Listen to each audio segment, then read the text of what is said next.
please let me know. I'd love to continue playing the game.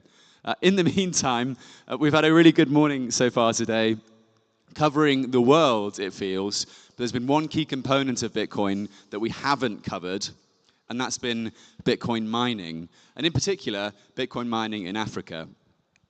And many of you in the audience are slowly learning to adopt Bitcoin. Our next speaker has not only adopted Bitcoin, but he's also adopted South Africa as his new country of residence. Yeah, a round of applause for Jesse. You like that? Thanks, man. Okay, he's also probably the tallest speaker on our roster today, as there's a competition between him and Kamal from adopting Bitcoin. That's it for my introduction speech, Jesse. Please come to the stage where he's going to talk us through Bitcoin mining basics and, of course, GAMA, which is not the Great African, not the Grey African, but the Green African Mining Alliance. Jesse, the floor is yours. Thank you, guys. Thanks. All right. First of all, congratulations to everybody that made it in here after lunch. Good job. Second of all, huge thanks to the guys that have put in the work over the last 1.5 years, I want to say, Herman, it's been, that this idea was sort of first posted, and there was a signal group created, and yeah, I've just been following along with the pain and the agony ever since, and today we're here, so it's great. Thank you, everybody. Welcome. Anybody that can hear my voice outside the room, maybe come in and have a look at what mining is all about. So we're going to speak about Bitcoin mining a bit, the basics, and why I think that the future of electricity generation in Africa is decentralized. So what you're looking at here is Africa. And in yellow you can see the high transmission voltage infrastructure that we have on the continent. This is data from 2018 from the World Bank. So what they have done is they have mapped all the high transmission voltage lines on the continent. And from this you can see that there is a bunch of gaps, right? Even in places where you have a lot of population, which is a problem when you try to send power from one centralized location to many places where power is consumed for toasters or for industry, right? So replicating a model like we see in Europe or in America is really tough because it's expensive to build out this infrastructure, and Africa is a big place, right? With a lot of areas that are not inhabited. So keep that in mind as we go on. What is Bitcoin mining? On a very simple level, Bitcoin mining is nothing but inputting electric power into a machine that we call an ASIC, or a Bitcoin mining machine. And out of that ASIC comes heat and hashes.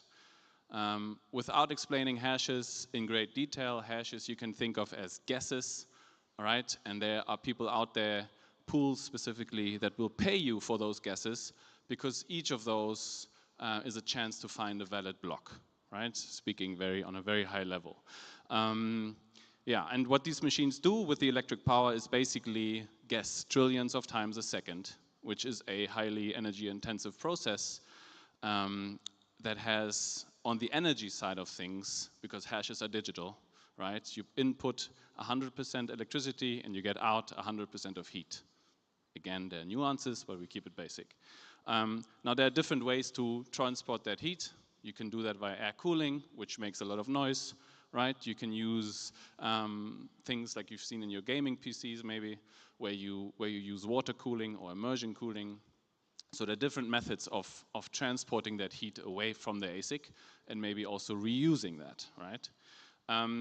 Why is Bitcoin mining the perfect consumer in any energy grid? There are a couple of reasons, right? It's very available. You can put a megawatt of Bitcoin mining as a consumer into a 40-foot shipping container next week if you have the ASICs, right? It's not very simple to build up that consumer. All you really need is these machines, access to them, and a container to put them in, right? And then you can consume power at low voltage. You do not need any infrastructure. So what you don't need is a grid. You do not need any roads. You do not need any pipelines. to turn energy into something of value. And that's revolutionary, and we've never seen that as humans ever before, because until now, you always had to transport the electricity to a place where there is demand for it to make money, right? What is a full lithium battery worth in the desert? Nothing, because there is no demand for the power that's stored inside that battery, right? Bitcoin mining is completely location agnostic. It works anywhere. Eric from Gridless can tell you all about that, right? They mine Bitcoin in some of the remotest areas in Africa. All you need is an internet connection, and that's it. It's also time agnostic, works 24/7. The Bitcoin blockchain does not sleep, 365, 24/7, always available, always churning, right? It's very controllable as well. So you can take these Bitcoin miners from low 100 watts all the way up to 3.4 kilowatts, where they consume as much as your toaster does on the same space, which means you can respond to how much electricity you have available in any given moment as well. They can't do that super fast, which is why there's still gaps that we need to fill, but they are some of the fastest responders in the greater energy systems that we see worldwide right now, because especially on the way down, turning them on is very easy, right? And ramping them up from 100 watts to consume more and more power, if there's more available, is very quick as well. And what I already talked about is the density. That's super important as well, right? If you want to consume a lot of power, if you want to do demand response in a big grid, you need to be able to consume a lot of power on a very small space to be able to do that, to keep your cost low as well, right? So think of large mega farms that we have in Texas, right? The reason why they can make a dent, everybody okay? The reason why they can make a dent is because they consume a lot of energy on a relatively small space, right? And if you think of large industry like smelters or aluminum smelters or whatever, they need a lot more space to do what Bitcoin miners do in that respect. So what can we use Bitcoin mining for? We can use Bitcoin mining for demand response, right? To equalize the grid. Power has to always be consumed when it's being created. You always have to keep that balance in any grid, otherwise, the grid breaks down. So we can use Bitcoin miners, because they're so flexible, to make sure that our demand in the grid always matches the supply. We can use Bitcoin mining as an anchor load or as a consumer of first resort, which means we can go to a place where we can develop electricity infrastructure or electricity generation, and make money from week one, right? Very famous examples are, again, hydro dams. They take a long time to build. It takes a long time for regular demand from households and industry to also get going and stuff like that. So you can use this technology from week one to guarantee yourself an offtake of that power, which means guaranteed revenue, which changes the entire financial modeling when it comes to these energy systems. And consumer of last resort, kind of hinted at that also, is nothing but saying you have maybe an off-grid situation where you power a decentralized grid that's disconnected from the larger energy grid, and now you locally have demand, right? People go to sleep, they wake up, they have their cycles, they consume power whenever they want to, not when the power is available. And so Bitcoin mining as a consumer of last resort is helpful here, because whenever there is no demand from the regular grid, you can always switch on your Bitcoin miners and consume whatever is available, right? So what actually happens is you come to, let me see, you come to this situation, right? So in the blue curve, again, very simplified, you see an available supply of electricity. This might be water running down a hill, right? Relatively constant, it's always there. And on the red curve, you see the demand in the grid. It goes up and down, people wake up, and there's a peak in the evening and stuff like that. And everything that you see in between the red and the blue curve is basically wasted power, Where there is no demand, it cannot be produced, right? And so this is what Bitcoin mining does. It fills all of those gaps. And it flatlines on the yellow curve if you now combine the Bitcoin mining and the regular demand. If you combine that, you now have a flat line of demand, which is perfect for something like a hydro dam, because now there's always consumption of energy, and it's always there, and it's always steady, right? Bitcoin mining, what I said before about the flexibility is super important here, because you can now basically follow whatever electricity supply there is available pretty ideally. I skipped the slide. If you think about this on a very large scale, this also works, same principle. Ethiopia, as an example, has 90% of hydro energy in their grid mix. So 90% of the electricity that you pull out of the plug is hydro energy. Ethiopia also has the largest hydro dam in Africa currently built, 6 gigawatts of power, of which they are used, anybody want to take a guess? Eric, not you? 15%. Right, so they built this large project, huge infrastructure, very prestigious for all the politicians involved. There's not nearly enough transmission infrastructure to transmit that power from A to B, right? The grid infrastructure is not built out. And in the case of Ethiopia, you have an added problem, that being the birr, the local currency, being completely devastated by the political class in Ethiopia over years, which means getting dollars into the country to fund this build out is extra difficult. Now in comes Bitcoin mining. What do Bitcoin miners do? They want cheap power. They want power that nobody else can consume because they can go anywhere and consume power at any time. Right? Think substations in Ethiopia. You co-locate Bitcoin miners at all of those places, get US companies, foreign companies in, have a power purchase agreement with the electricity provider, pay them for the power, and the conversation goes like this. You can either make zero money, or we can pay you X, something. What do you want to do, right? And the reason that works is exactly, again, and I'll repeat this, there is no other demand for this power. Bitcoin mining machines consume power that nobody else wants, right? So whenever you read, Bitcoin mining should be turned off because we could use the power to, I don't know, wash our dishes or whatever. That's bullshit. Why is that bullshit?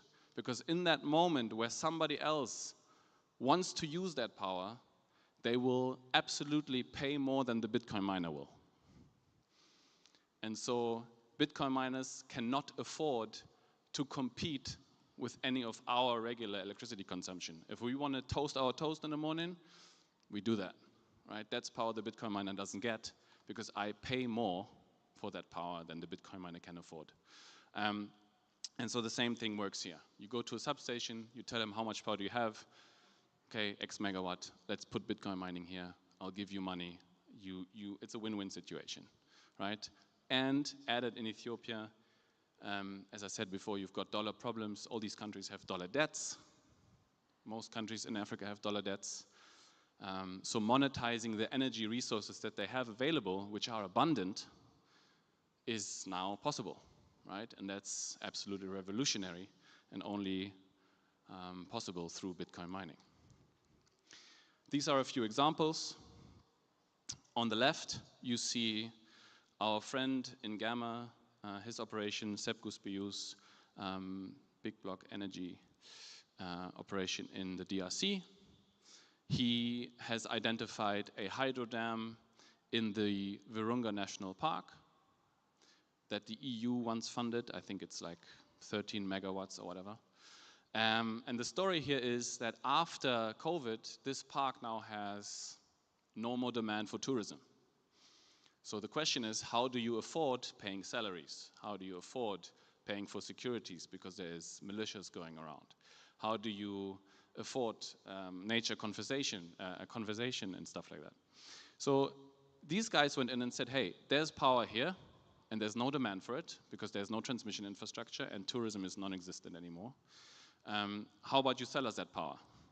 Okay, so now these guys went into the middle of the jungle with their Bitcoin mining machines, built up a farm, and are now consuming the power and have a large impact on this park because now they're making money again through the sale of electricity. On the right, you see the same principle in different format.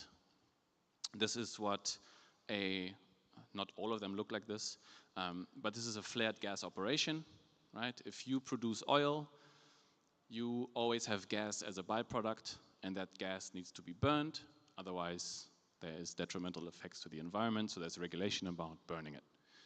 To flare it off, that's the technical term. Now, a flare is nothing but wasted energy, right? You have gas coming out of the ground and you're burning it instead of using it. Why? Because there's, again, no demand for this gas. You cannot sell it to anybody, nobody wants it, it's useless, right? What do Bitcoin miners do? They see free energy, they go to that location, they say, hey, give me that gas, I'll buy it from you. What are you doing with it? I'm going to turn it into electrons, and then I'm going to power my computers. Okay, cool. Let's do it. Put a container down, put a generator down. Doesn't matter where the flare is. You go and do that. Connect this container to the internet, and you make money.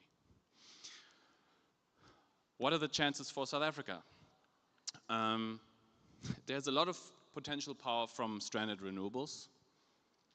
Right? There's a lot of potential to build out more power. But to build this out, you need the help of the government, and you need to have confidence in that you will make money once the infrastructure is built. Bitcoin mining can give you that confidence, because if you say, all right, we could build, Eskom has told us, maybe in 3 years we can onboard this solar power plant or this wind farm, right? But you might want to build now because now money is cheap, or you see gaps in the market or whatever else reason. You can start building now, and for 3 years do Bitcoin mining if it makes financial sense, until you get connected to the grid and make money the whole time, right? So the grid has time to catch up, and the generation capacity is already here waiting. You get a lot of overbuilt solar because people are sick and tired of load shedding, right? So a lot of people in South Africa that can afford it build solar, build battery banks at home, and as a result, because they look at how much power can I create in winter to still supply my house with it. As a result, in summer they'll have a lot of overcapacity, a lot of power that is available but cannot be consumed. So that's where Bitcoin mining can help, and then you can also use the heat from the Bitcoin mining machines for your house as well. Demand response instead of load shedding, because at the end of the day, load shedding is exactly that, right? It is demand response. The government tells you, nope, thank you, you don't have enough power available, we got to keep the grid stable, so we got to shut you off. What if we had Bitcoin mining in the grid as an incentive to build out more generation? And because the Bitcoin miners don't pay as much as household and industry do, we shut off those first.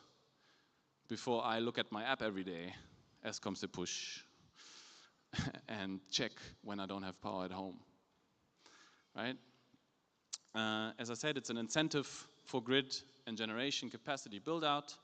And last but not least, you could theoretically build yourself a nice wooden box, put meat in it, put a Bitcoin miner in front of it, and produce some biltong.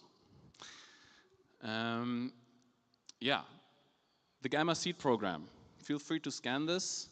The code will lead you to a Google form to fill out. If you want to get started mining, if you have access to cheap power, that's what the GAMA Seed program is based around. GAMA, Green Africa Mining Alliance. Gridless is a part of it. Nemo and QRB Labs in Ethiopia are a part of it. There are a couple of other guys, Sepkus Biyu and his company, Zambian folks. Quantum, was it Quantum, Eric? Quantum Labs? Yeah. So it's a organization of Bitcoin miners in Africa that want to push this forward. And so the idea here is to grow this organization and empower people in Africa to start mining and give them, refurbished ASIC machines below average market cost. basically enabling to make mistakes a lot more cheaper, because Bitcoin mining, at the end of the day is very capital intensive. And so we provide education. What is the hash price? When am I profitable? What energy cost do I look at? How do I connect this thing to my network? How do I set my pool address? All of those things I will then help you with, explain that and get you started basically, so that you can run your own operation at some point. Yeah, that's me. If you want to follow me, you can do that. Scan the QR code if you want to take my contact. If you want to have a chat about mining, have questions, please ask them. Hashrate Up is a company that I run, founded in August. I run a podcast, I do some consulting, I work with the GAMA guys. I help people to place machines, to buy machines, and yeah, always happy to talk about this stuff. Could stand on here for the whole day, but I'm sure we've got other interesting talks. So if you have any questions, please connect with me, ask me questions, and yeah, let's go from there. Thank you.